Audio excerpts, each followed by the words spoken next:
liog man sa impierno, ug ang tanang tusalig kaniya, may kalipay ug kasadya. Ang kakapoy kalisdanan, ining tanan mga hanaw lang. Suot-suot sa kasagbutan, saka-saka sa kabukiran, mas anlog do sa mga karga, kay si Kristo ang iwalita.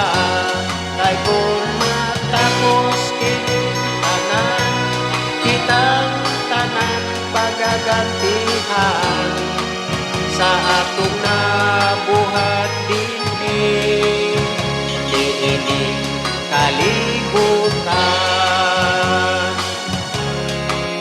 Walay makapahimulan kanato sa pagpangalagad, bahaulan ang tusolan, subay-subay sa kasampaan, apan dito sa unahan, kadaugan na tugiandam, dada sila sa pagtuo, ang manluluwas nga si Kristo.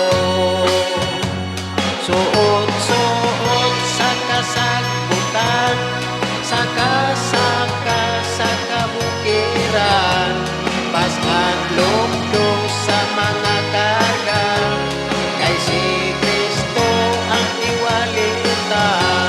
Kay kung matapos kining tanan, kitang tanan pagagantihan sa akong nabuhat dinhi niining kalibutan. Suot-suot sa kasagbutan, saka-saka sa kabukiran, pas-adlok